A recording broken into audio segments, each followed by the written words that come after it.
Hey everyone, welcome back. I'm Alex with the Rowan Health and Wellness Clinic. Today I want to talk to you not only about focusing on what you eat, but the importance of when you eat and how that really plays into your health. So different types of fasting. When you hear the word fasting, what first comes to mind? For me, it was, I gotta go days without eating, I'm gonna curl over and I won't be able to think straight. And really, that's not what fasting is. And I'm really happy that I have learned that fasting doesn't have to be going days without eating and having that, to the breaking point cravings for food.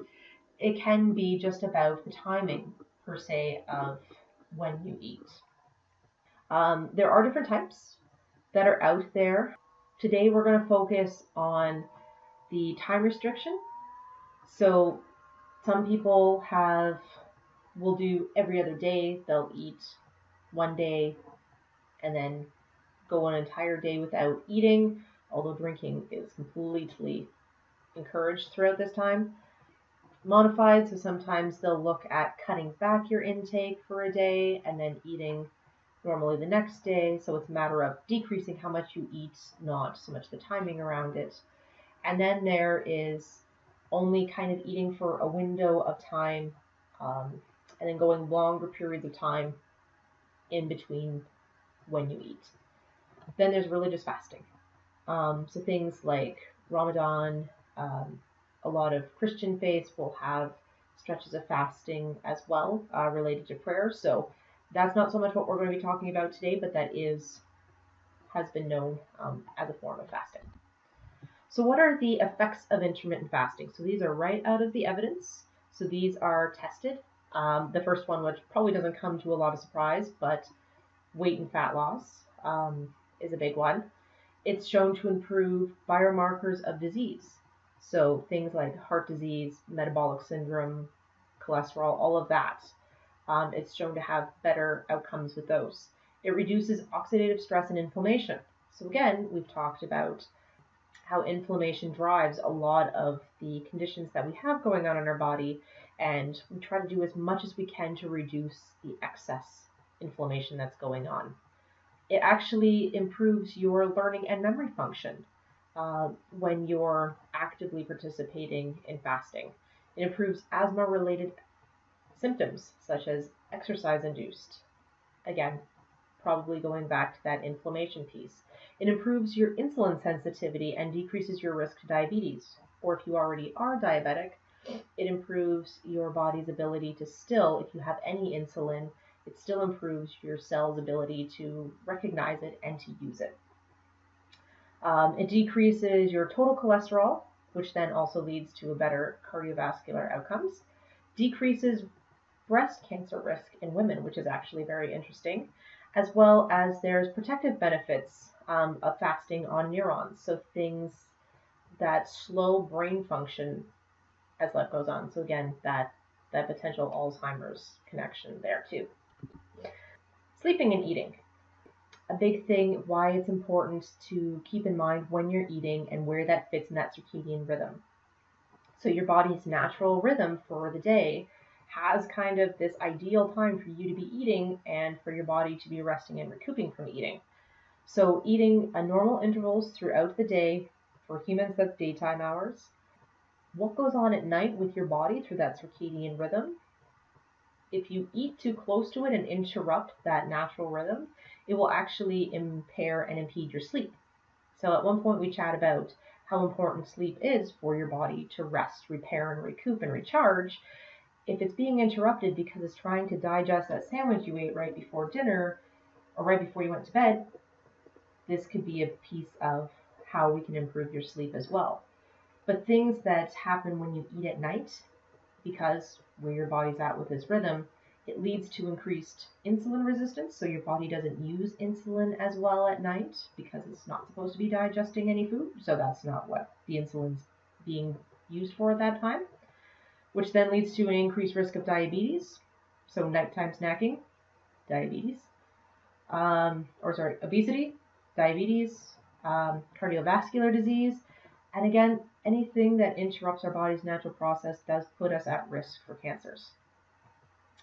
things that happen at night. So what your body's actually doing, you have less stomach acid actually in the evening when you lay down. So your stomach is empty. Your blood flow is not going to your gut the same way. So it's not going to be able to absorb and digest that food. It's actually out and about repairing other things more through the night than it is through the day. So more reasons why. Trying to keep that nighttime snacking down to a minimum, if at all. They've actually shown that people who fast have different gut bacteria. And we've talked before about the importance of the balance of what bacteria you have in your gut to your health as a whole. So intermittent fasting actually does directly influence that balance of good bacteria and bad bacteria in your gut. So if you've got symptoms related to, bloating, gas, diarrhea, constipation, just something important like fasting might actually help regulate your gut that much more efficiently. So what do you have to lose? So again, a lot of people are really hesitant to start with fasting, because you have to actually plan things out ahead of time. You're like, I'm not going to eat then, and what happens if I have an event that's outside the time that I usually do? Well, you can adjust a bit. The other thing too is people are like, oh, I get really rangy. I get that hangry if I don't eat. And honestly, they've shown in studies where they've looked at intermittent fasting that it really actually has very little evidence of it causing any mental or physical harm with fasting properly with one of those 3 methods that I mentioned earlier. So how to start? How to get started? This is something very easy. You could start tomorrow. There's actually 12 studies that identified that daily intermittent fastings can range from cutting out eating from anywhere from 12 to 20 hours to have those improved effects that we kind of talked about earlier. Me personally, I like to have my last meal of the day at about 8 o'clock at night, and then I'll eat lunch. The first time I eat is usually at noon. So I usually will try to skip breakfast. And my body is completely okay with that. Some people are like, nope, I need breakfast. That's fine. So you eat breakfast, but then your last meal of the day, so let's say you have breakfast at 7, and then your last meal of the day is going to be somewhere around 3 in the afternoon. So then just remembering that you can't have food after 3. So you play with it to see what your comfort level is, see what your life is like. If you find that you go to a lot of evening events that require or involve eating, then you can always tease it out. If you have breakfast with the family first thing in the morning, if you have breakfast first thing in the family in the morning, then you can try to work it out so you eat sooner and then you just finish your day earlier. Definitely drink as much water as you want.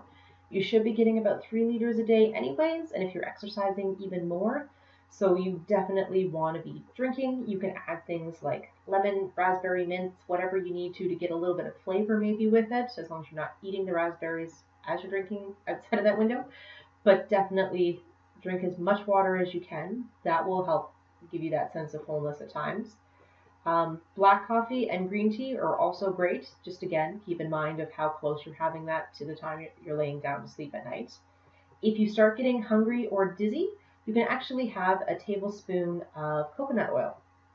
That actually, it won't impede with any of the metabolic processes that are benefited from fasting, but it will give you a little bit of a sense of that fullness, and the MCTs that are in there, the triglyceride chains, will help again give you a little bit of energy and stabilize you a bit. So it's a nice kind of bridging if you need something extra. What I recommend is starting 2 days a week, not back to back, just to give you kind of a sense of how you like it, what you feel like. You can adjust. But instead of jumping in every day, I'm going to eat then and I'm going to stop eating then, and it becomes a bit of an adjustment at first. So what I recommend is just starting with 2 days a week, restricting the time down to, again, anywhere from 12 to 20 hours. My comfort zone is about the 16 hours worth of fasting. But if you can only do 12, then you do 12. You eat breakfast at 8, your last meal of the day is at 8, you're still going to get some of those benefits. You still should be able to exercise normally, and if anything, it's going to help improve your body's ability to use fat and to lose fat.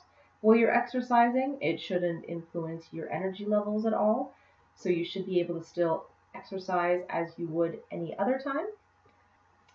If you are on medications, though, currently, something like insulin, that's going to affect your sugars, that I definitely at that point would talk to a healthcare professional before you were going to start any kind of intermittent fasting regime. So if you're on any insulins or anything that's going to control your sugars, that I would definitely keep in mind. If you're on medications that you need to take with food, then this is a consideration as well. Again, in those instances, I would work with a healthcare professional, but again, you should be able to at least adhere to the 12 hours at that point from the time that you need to be eating and taking medication. So again, if you're not taking any meds, or you're taking meds that don't require you having to take them with food, then this is something that you can probably start up this week, and you can start to feel the changes and help move your body along that way. So, and on that note, I hope you health and happiness, and I will talk to you again soon. Thanks, guys.